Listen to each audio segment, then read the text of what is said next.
नमस्कार. सिटी न्यूजच्या मराठी बातमीपत्रात प्रेक्षकांचं मनपूर्वक स्वागत. बातमीपत्राची सुरुवात करूया सुविचार मालेने.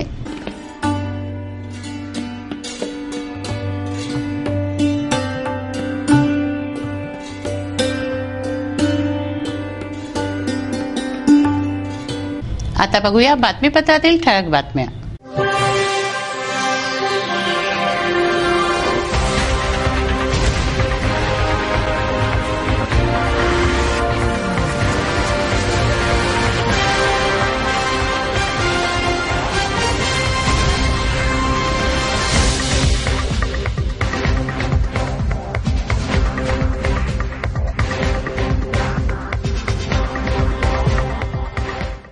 बातमीपत्रात वेळ झाली एका विश्रांतीची.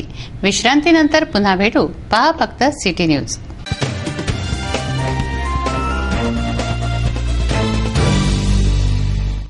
विसाव्या अंती पुन्हा आपलं स्वागत आहे. चला बघूया बातम्या विस्तारित स्वरूपात. मलकापूर धामोरी मार्गावर भीषण अपघात झाला. 2 दुचाकींची समोरासमोर धडक झाली. या अपघातात दोन्ही दुचाकी चालकांचा जागीच मृत्यू झाला. अशाही वेदनेच्या प्रसंगी त्यांच्या नातेवाईकांनी मात्र सामाजिक कार्याचं भान राखलं आहे. मृतांच्या नेत्रांचं दान त्यांनी केलं आहे. यासाठी त्यांचे मृतदेह इरविनमध्ये आणण्यात आले होते. शहरातून काही अंतरावर मलकापूर ते धामोरी मार्गावर 2 दुचाकी अमोरासमोर आल्याने यांच्यात जोरदार धडक झाली. या अपघातात दोन्ही वाहन चालकाचा जागीच मृत्यू झाला. बाबाराव गोविंदराव रावळे व हरिभाऊ खडसे यांना शवविच्छेदनाकरिता रुग्णालयात दाखल करण्यात आले असता बाबाराव गोविंदराव रावळे यांच्या नातेवाईकांनी त्यांचे नेत्रदान करण्याचा मानस व्यक्त केला. तेव्हाच हरिना नेत्रदान समितीला बोलावण्यात आले. याविषयी बाबाराव रावळे यांच्या भावाने नेत्रदानाची माहिती सिटी न्यूजला दिली. मी माझ्या भावाचे नेत्रदान केले. सच्चे नेत्र दुसऱ्याला दृष्टी मिळव असं जर सर्वजण केलं तर एक जण जो आंधळ आहे ते पाहू लागतो. या नेत्रदानाबद्दल हरिना नेत्रदान सदस्यांनी रावळे परिवारांचे कौतुक करत सांगितले की एवढं दुःखाचं डोंगर कोसळूनही रावळे परिवाराने समाजाच्या दुसऱ्या अंधारात असलेल्या व्यक्तीच्या जीवनात प्रकाश आणण्याचा प्रयत्न केला. हे विषय त्यांनी इथे सिटी न्यूजला बोलावून दाखवले, ज्यांचं सर्वत्र कौतुक होत आहे. एक दुर्दैवी घटना घटी है. बाबाराव गुलाबराव रावले इनका दुर्दैवी एक्सीडेंट में मृत्यु हुआ. मृत्यु पश्चात हरिना नेत्रदान समिति ने उन्हें कहा कि भाई 2 लोगों को जो अंध है उनके लिए आप नेत्रदान कीजिए.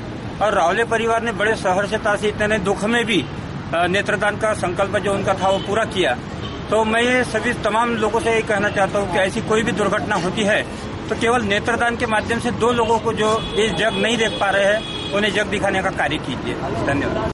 महागाईने पोळून निघालेल्या नागरिकांना महावितरणने आणखी एक धक्का दिला आहे. विजेची दरवाढ करण्यात आली आहे. विजेची वाढती दरवाढ नागरिकांच्या खिशाला परवडेनाशी झाली आहे. याबद्दल नागरिकांनी सिटी न्यूजला प्रतिक्रिया दिल्या आहेत. महावितरण कंपन्यांनी शहरवासियांना आणखी एक दणका दिला आहे. हा दणका म्हणजे इलेक्ट्रिक युनिट मध्ये वाढ केली. ही वाढ अशा प्रकारे आहे. 0 ते 100 युनिट पर्यंत 40 पैसे पर युनिट, 101 ते 300 युनिट पर्यंत 70 पैसे पर युनिट, 301 ते 500 युनिट पर्यंत 2.15% पर युनिट. याप्रमाणे पैशांची वाढ महावितरण कंपनीने केली आहे. तर 50 ते 100 पर्यंत युनिट मध्ये 2.53 पैसे पर युनिट वाढ करण्यात आली आहे. यावर सामान्य नागरिकांमध्ये संताप आणि एक रोष त्यांच्या मनात आला आहे. पहिले बिल कमी येत होते, आता खूपच येत आहे बिल. दिवाळीपासून या महिन्यापासून जे 100 युनिट वाढले ते बिल वाढलेले आहे. काय म्हणा की आम्हाला परवडेल असं बिल द्यायला पाहिजे. बिलावर साधारण वर्गाला बिल खूप येत आहे, कारण आमचं तर मरण होत आहे ना साधारण माणसं. अस्मानी व सुलतानी संकटांनी शेतकरी त्रस्त झाले आहेत. अकाली पाऊस, किंवा अवर्षण या दोन्हींचा मार शेतकऱ्यांना सहन करावा लागतो आहे. त्यामुळे यंदा सोयाबीनचं उत्पादन नगण्य आलं आहे. अमरावती कृषी उत्पन्न बाजार समितीत केवळ 20% सोयाबीनची आवक झालेली आहे. काही शेतकऱ्यांनी तर चक्क आपल्या उभ्या पिकांमध्ये ट्रॅक्टर घातले आहेत. शेतकऱ्यांनी आपली व्यथा सिटी न्यूजकडे मांडली आहे. अमरावती कृषी उत्पन्न बाजार समितीमध्ये सध्या सोयाबीनची आवक वाढली खरी, पण जाणकारांच्या मते दरवर्षीपेक्षा फक्त 20% सोयाबीन मार्केटमध्ये येत आहे. यावर्षी पावसाने ऐन वेळी दांडी मारल्याने 80% शेतकऱ्यांना एकरी अर्धा क्विंटल ते 1 क्विंटल पर्यंत फक्त आवरेज लागला असून यावर्षी शेतकऱ्यांना फार कमी उत्पन्न झाले आहे आणि मार्केटमध्ये एवढ्या कमी प्रमाणात आवक असूनही चांगल्या सोयाबीनला फक्त 3500 ते 3600 रुपये एवढाच भाव आहे. 4 एकरमध्ये मी 3 बॅगा टाकल्या होत्या. एक बॅग मुंगाची होती. त्याच्यामध्ये मला 20 कट्टे झाले 3 एकरमध्ये. 3 एकरमध्ये 20 बॅग पाणी दिल्यावर. पाणी कुठचं पाणी 4 एकर 10 गट्टे सोयाबीन झालं. 10 गट्टे झालं. आता 35-35 करून राहिलं. 35-35 तोही चांगला माल. काही शेतकऱ्यांच्या पेरणी, फवारणी व मजुरीचाही खर्च यामध्ये निघालेला नाही, तर काहींनी सोयाबीन न सोंगता त्यावर ट्रॅक्टर फिरवला आहे. सिटी न्यूज कडे ही त्यांनी आपली कैफियत मांडली आहे. बातमीपत्रात घेऊया काही क्षणाचा विसावा. विसाव्यानंतर पुन्हा भेटू. पहा फक्त सिटी न्यूज.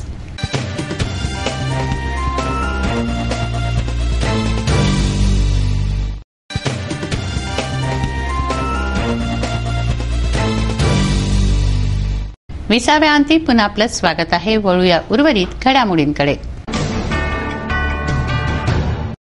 काही ना काही कारणाने गाजणाऱ्या जिल्हास्तरीय रुग्णालयामध्ये सोयींचा अभाव आहे. अस्वच्छता, गलिच्छता हे तर आहेच आहे, परंतु सुतिकांच्या सोयीसाठी तेथे उपकरणही नाहीत. व्हेंटिलेटरचाही तिथे अभाव आहे. अचानक आवश्यकता पडल्यास रुग्णाला दुसरीकडे पाठवावं लागतं. अशावेळी रुग्णाच्या जीवाला अपाय होऊ शकतो. अमरावती शहरातील प्रमुख मानल्या गेलेला जिल्हा सामान्य रुग्णालय संपूर्ण जिल्ह्यातील महिला प्रसूतीसाठी आवर्जून येतात.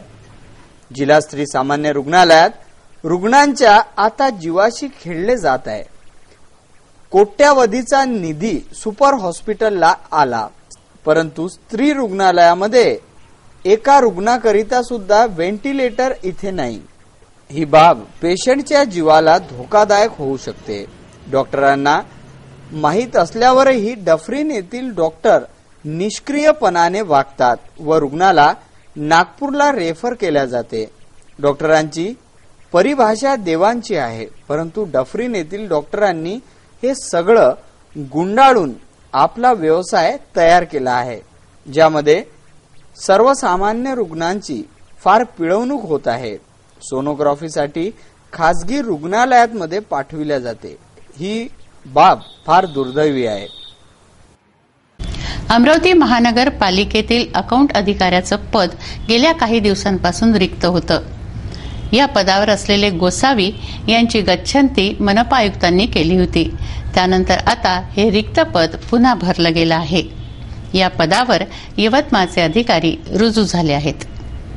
अमरावती महानगरपालिकेमध्ये एका नवीन अधिकाऱ्याने आपला पदभार स्वीकारला. प्रेमदास राठोड असं पदभार स्वीकारणाऱ्या अधिकाऱ्याचे नाव आहे. ते यवतमाळवरून अमरावती महानगरपालिकेमध्ये अकाउंटंट या पदावर रुजू झाले आहेत. त्यांनी याआधी कोषागार विश्राम भवनमध्ये काम पाहिलं आहे.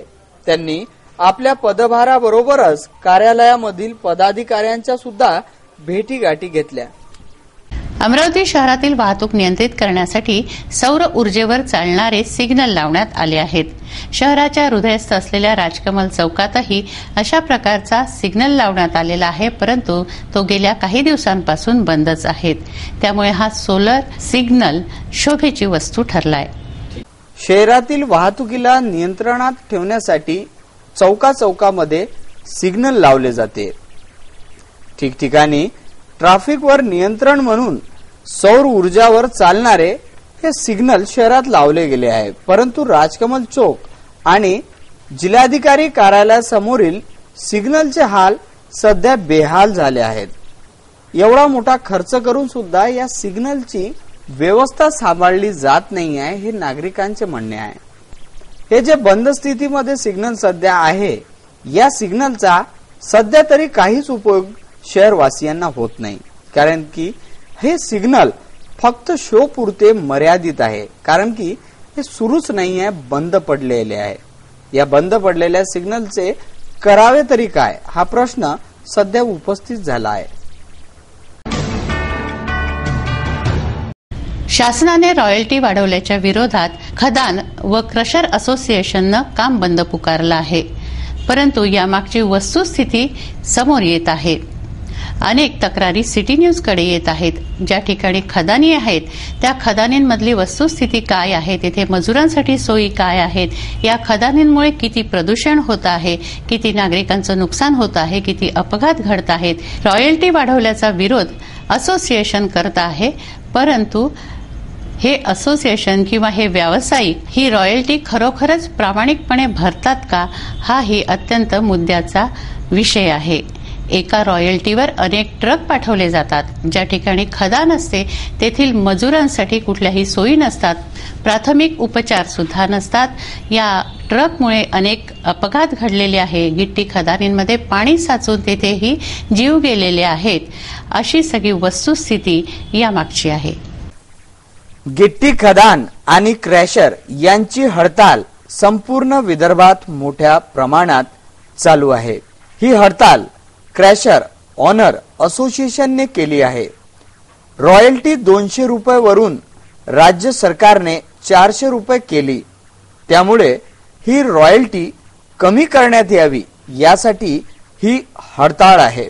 या हडताळीमुळे संपूर्ण गिट्टीखानी आणि क्रॅशर बंद आहे, त्यामुळे अनेक गरीब लोकांची रोजंदारी बंद झाली आहे.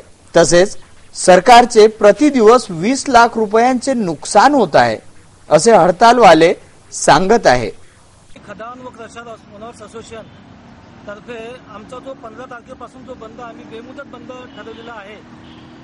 तर आमच्या मेन मागणी जी आहे, महत्वाची जी मागणी आहे ती म्हणजे जी सरकारने जी रॉयल्टी आहे, ती रॉयल्टी पहिले आधी 200 रुपये ब्रास जे प्रति ब्रास जी रॉयल्टी होती ती आता सरसकट 100% वाढवून 400 रुपये ब्रास केलेली आहे.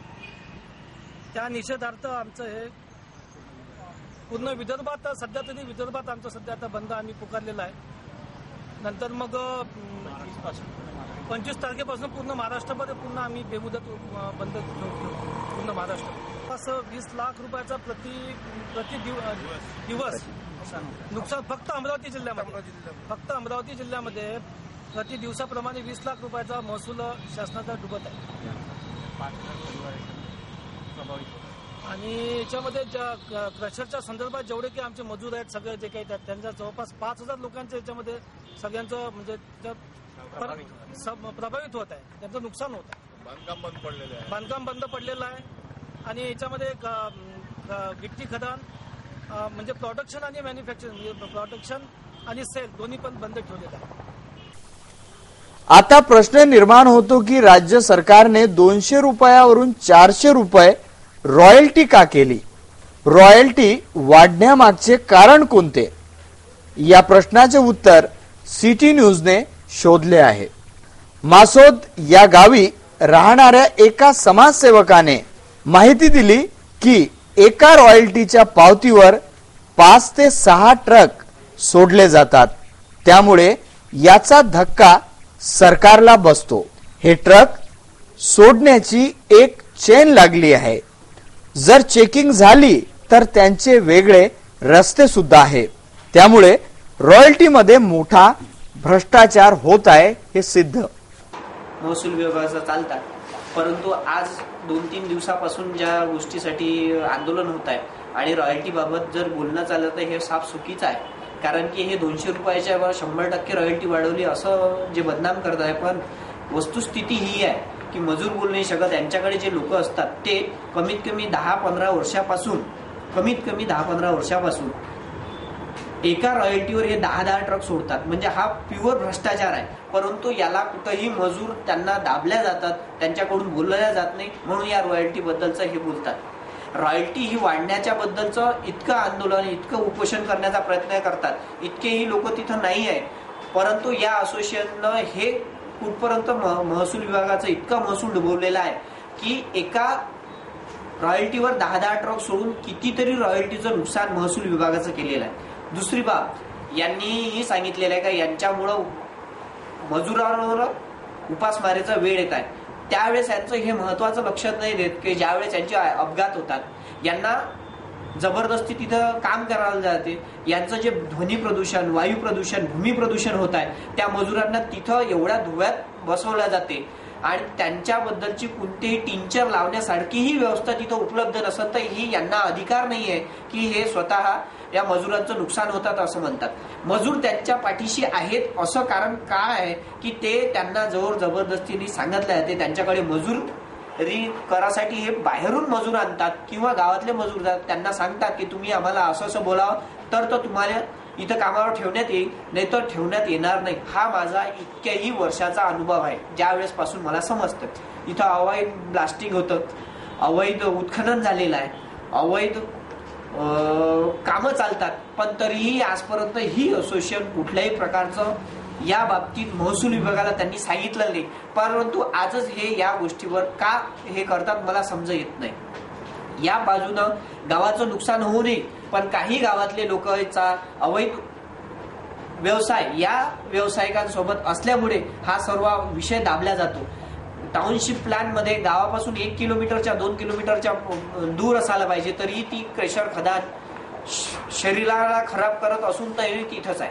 रॉयल्टीच्या बाबतीत हे बोलतात तर कोट्यवधी रुपयाची रॉयल्टी यांनी एका पाशीवर चालवत असताना डुबवलेली. त्यावेळेस यांनी महसूल विभागाला का दिलेलं नाहीये. मजुरांचे अपघात, त्या खदानीमध्ये कितीतरी गायी म्हशी पडून वारलेल्या आहेत, 1-2 मर्डर म्हणजे व्यक्ती वारलेली आहे, पण त्या व्यक्तींसाठी कुठल्याही प्रकारचा त्यांनी त्या मजुरांसाठी कुठलीही ठोस भूमिका केलेली नाही आहे. त्या ट्रकापासून बरेच नुकसान झालेलं आहे.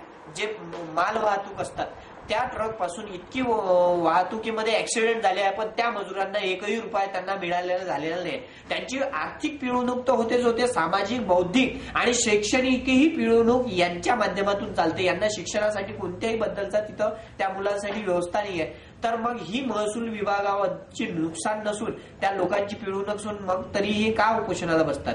आणि महत्वाचं का इतका सारा कोट्यवधी रुपयाचा महसूल डुबवला गेला, परंतु आजपर्यंतही यांनी हा विषय केला नाही. फक्त 200 रुपयाच्या रॉयल्टीसाठी हा विषय करतात. हा सरकारला जेवढा निधी भेटायला पाहिजे तो मिळत नाही आहे. त्याचबरोबर गरीब मजुरांचा प्रश्न सुद्धा उपस्थित होतोय. तर खदानीमध्ये काम करणाऱ्या मजुरांचा जीवन विमा सुद्धा काढलेला नाही.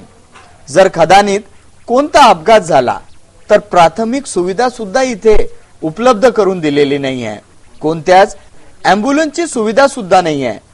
त्याचबरोबर मजुरांना त्यांची मजुरी सुद्धा फार कमी दरात दिल्या जाते.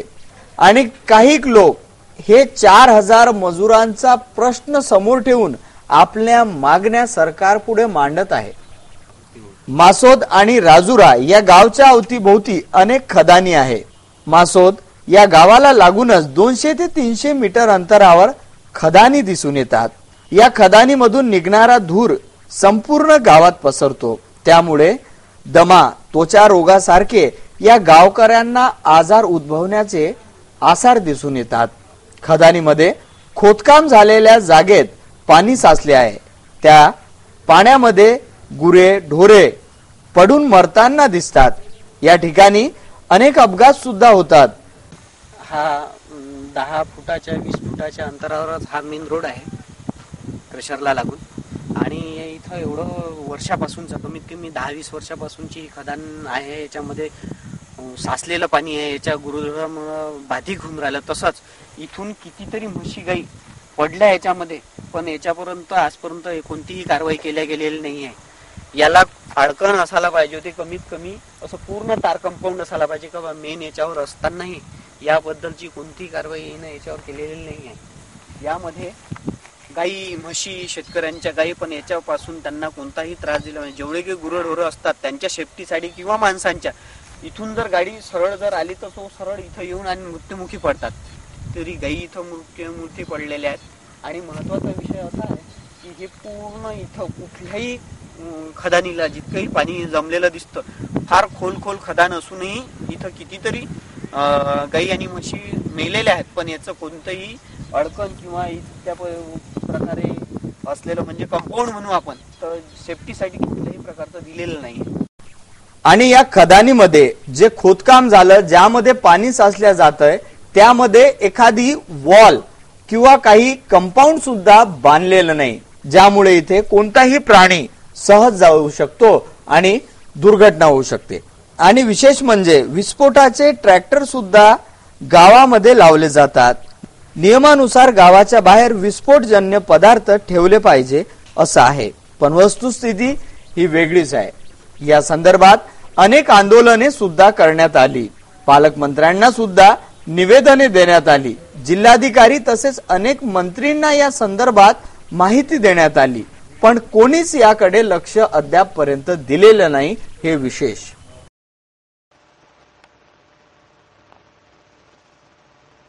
पाणी अडवा, पाणी जिरवा असा संदेश नागरिकांना दिला जातो, परंतु प्रत्यक्षात कोणतीही योजना, कुठलंही काम राबवताना कुठल्याही गोष्टीचा अपव्यय होतो याकडे मात्र सर्रास दुर्लक्ष केलं जातं.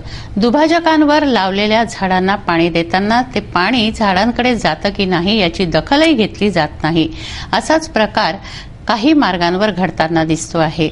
झाडं एकीकडे राहत आहेत तर ही गंगा दुसरीकडेच वाहते. माझ्या ठीक मागे हे मालटेकडी परिसर आहे. इथे आपण पाहतात अमरावती उद्यान विभाग यांच्याकडून काम सुरू आहे. रस्त्याच्या दुतर्फी लावलेले झाड त्याचं कटिंग सुरू आहे. सुंदर काम, परंतु त्याच ठिकाणी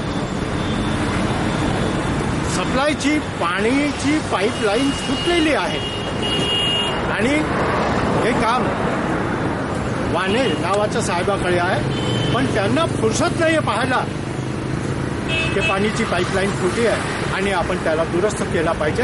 कारण सगळं पाणी सडकेवर वाहून जातं. जे आम्हाला दिसतं, सिटी न्यूजच्या कॅमेराला दिसतंय, ते या लोकांना का दिसत नाही, हे यक्ष प्रश्न आहे. अमरावती शहर हे सुंदर दिसावं यासाठी अमरावती महानगरपालिकेने कोट्यावधींची लागत लावून शहर सौंदर्यीकरणासाठी विविध उपाययोजना राबवल्या जात आहे आणि राबवल्या. त्याच अनुषंगाने महानगरातील सौंदर्यात भर घालण्यासाठी रस्त्याच्या मधोमध जे सौंदर्यीकरणासाठी लावलेले वेल, झाड, फुलं यांना पाणी घालण्यात येते. झाडांना पाणी कमी जातंय, पण रस्त्यावर मात्र सगळं पाणी हे वाहताना दिसतंय. त्याचबरोबर झाडांना सुंदर आकार देण्यासाठी उद्यान विभागाद्वारे झाडांच्या कटाईचे काम सुद्धा जोरात सुरू आहे. परंतु हे पाणी रस्त्यावर वाहण्यापेक्षा झाडावरच पुरेपूर मिळालं आणि वेळेवर जर हा पाईप बंद करण्यात आलं, कदाचित पाण्याची बचत होईल, हे मात्र नक्की. शिवसेना प्रमुख बाळासाहेब ठाकरे यांचा 17 नोव्हेंबर हा स्मृतिदिन. स्मृतिदिनानिमित्त शिवसैनिकांनी बाळासाहेबांना विनम्र अभिवादन केलं. या निमित्त ठिकठिकाणी कार्यक्रम घेण्यात आले. सिटी न्यूज चॅनेल परिवाराच्या वतीनं शिवसेना प्रमुख बाळासाहेब ठाकरे यांना विनम्र आदर. हिंदू हृदय सम्राट माननीय स्वर्गीय बाळासाहेब ठाकरे यांना भावपूर्ण आदरांजली देण्यासाठी विद्यापीठ शिवसेना शाखेतर्फे तसेच अमरावतीकरांच्या वतीने शिवसेनेचे प्रमुख माननीय स्वर्गीय बाळासाहेब ठाकरे यांना भावपूर्ण आदरांजली वाहण्यात आली. यावेळी शिवसेना उपशहर प्रमुख अमोल निस्ताने तसेच प्रभागातील नगरसेविका सौ स्वाती निस्ताने आणि परिसरातील गणमान्य नागरिक प्रामुख्याने उपस्थित होते.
त्यांच्या समाधानासाठी म्हणते. धन्यवाद. आम्ही गेलो, उद्धवजी आमच्यापर्यंत आले, म्हणजे माझ्यापर्यंत आले, स्वतः रडले, मी पण रडलो. त्यांचं निधन होण्याच्या 4 दिवसापूर्वीची घटना होती आणि अनेक शिवसैनिक, अनेक मराठी बांधव जातपात धर्म विसरून पलानगर मातोश्रीच्या ठिकाणी असे नारळ फोडत होते आणि बाळासाहेबांना दीर्घायुष्य देवो अशी प्रार्थना. अनेक समाज भारतामध्ये एकोप्याने नांदत आहेत. प्रत्येक समाज बांधव आपापल्या परंपरेनुसार आपले सण उत्सव साजरे करतात. बिहारी समाज बांधवांनी छठ पूजेचा सण साजरा केला. छत्री तलाव येथे उत्साहात छठ पूजेची पूजा करण्यात आली. छठ पूजेनिमित्त पूजा करण्यात आली. सूर्याची उपासना म्हणजे ही छठ. बिहारी समाज बांधवांनी छठ पूजेचं पर्व साजरं केलं. षष्ठीला साजऱ्या होणाऱ्या या पर्वात सूर्योपासना केली जाते. बिहारी लोकांचं हे सर्वात महत्वाचं पर्व आहे. दिवाळीच्या अमावस्येनंतर छठ पूजा केली जाते. सूर्य ऊर्जा प्रदान करतो. भगवान सूर्यामुळेच जग प्रकाशमय आहे. सूर्यामुळेच पृथ्वीवर सजीव सृष्टी आहे. तेव्हा सूर्याप्रती कृतज्ञता मानण्याचं हे पर्व म्हणजे छठ पूजा.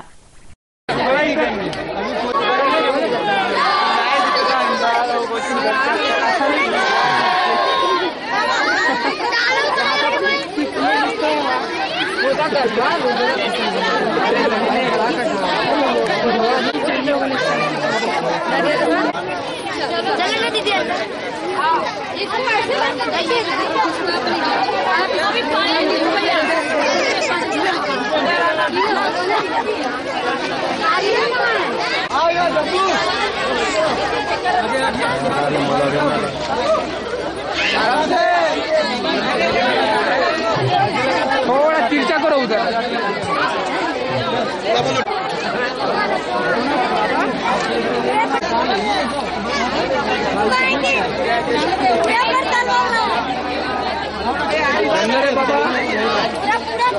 जमलं ना? यारो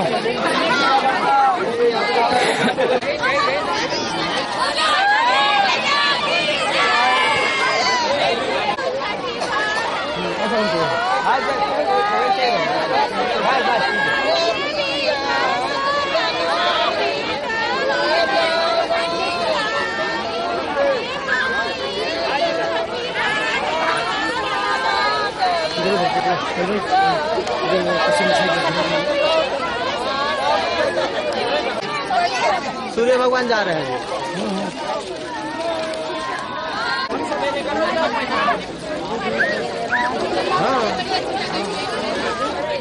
अभी तो सब निकल गया. एक मिनट रुक जाओ. थोड़ा इधर है.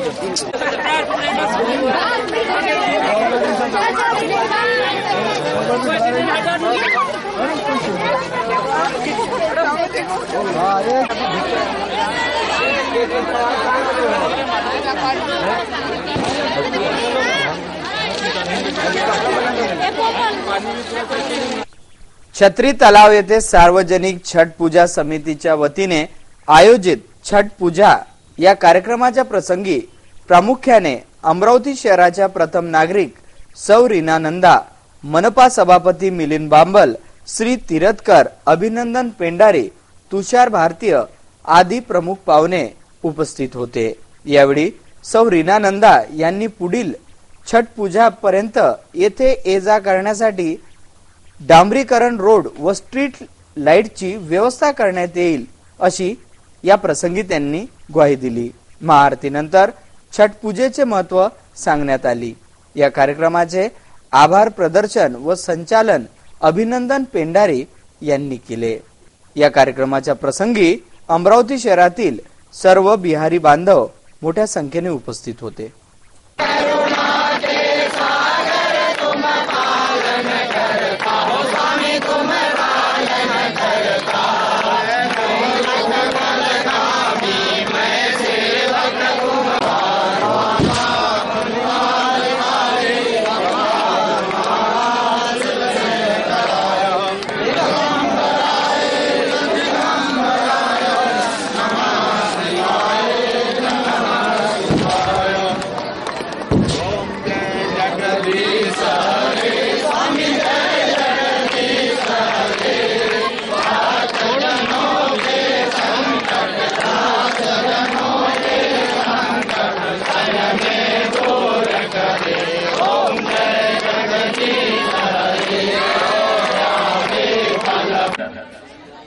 व्रत के कई रूप होते हैं, मैं ज्यादा विस्तार से नहीं कहूंगा। कार्तिक छठ का व्रत किस तरह से किया जाता है प्रायः सभी को यह ज्ञात है, किसे नहीं मालूम है, सभी को यह ज्ञात है। परंतु क्यों करना चाहिए, इसके करने से क्या लाभ है और इसके अंतर्गत क्या रहस्य छिपा हुआ है, ये जानकारी आज नहीं युगों से ही अभी तक ढूंढते आ रहे हैं सभी ऋषि मुनि, पर पार नहीं पाए हैं। किसी भी ग्रंथ में कहीं पर भी ये पूर्ण विराम नहीं कहा कि ये बात यथार्थ यही सही है। हर किसी ने बस लोक रीति, वेद रीति, पुराण रीति, अनेक प्रकार की रीतियों को बतला करके पूर्ण विराम किया है। फिर भी ऋषि मुनियों ने ढूंढ करके निकाला है। सन 1947 में धनिष्ठा नक्षत्र का दूसरा अर्घ पड़ा था। इसके बाद में आज तक धनिष्ठा नक्षत्र का प्रवेश नहीं हुआ। पूर्वाषाढ़ा नक्षत्र में प्रथम अर्घ पड़ता है, उत्तराषाढ़ा नक्षत्र में द्वितीय अर्घ पड़ता है, कभी कभी श्रवणा नक्षत्र में भी द्वितीय अर्घ पड़ता है।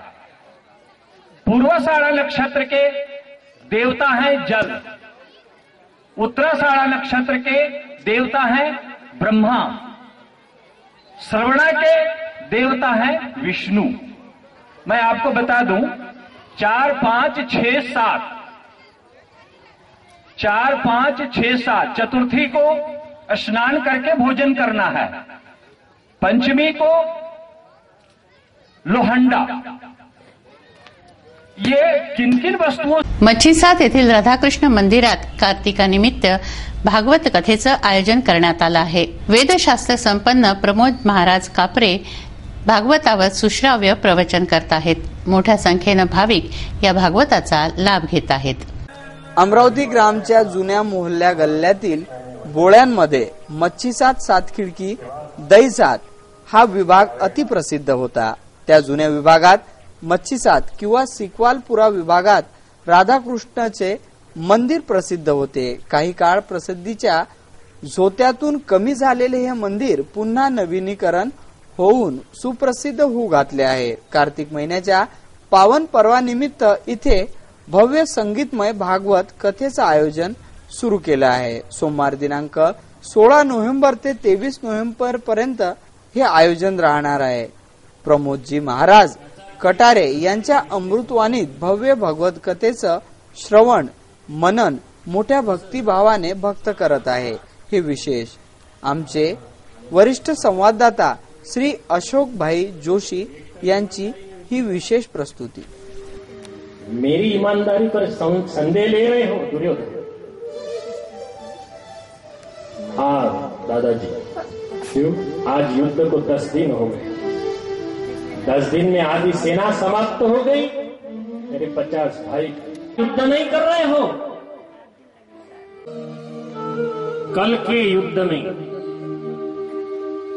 हो सके तो मैं 5 ही पांडवों को मारूंगा, और इतना नहीं हो सका तो एक अर्जुन को तो मारूंगा ही मारूंगा। ये धरा, ये पृथ्वी मैं निष्पांडव कर डालूंगा। ये मेरी सच्ची प्रतिज्ञा है। आणि जाहीर झालं जिकडे तिकडे। कल भीष्माचार्य अर्जुन का वध करेंगे। भगवान श्री कृष्ण भी चिंतातुर, कृष्ण को भी संकट में डाल दिया भीष्म जी ने। रात भर भगवान विचार कर रहे हैं कि क्या किया जाए, क्योंकि भीष्म के बाणों को आणि वो ब्रह्म मुहूर्त और पहाटेला दुर्योधनाची पत्नी भानुमती ध्यान करत असतात। ते जेव्हा डोळे लावून असतील त्यावेळेला जायचं, त्यांना नमस्कार प्रणाम करायचा आणि त्यांचा आशीर्वाद घ्यायचा। वो आपको अखंड सौभाग्यवती भाव ऐसा। कृष्ण बहुत ही वाणी चतुर है वारकरी संत कहते हैं चतुरा तो शिरोमणि गुण लावण्याची खानी मुकुट सकड़ामणि धन्य तो की विठोबा। अगर मुझे आपने कुछ अगर दे दिया, मिलवा दिया। हे बातमीपत्र एवढ्यावरच थांबवूया. पुन्हा एकदा आजच्या ठळक बातम्या.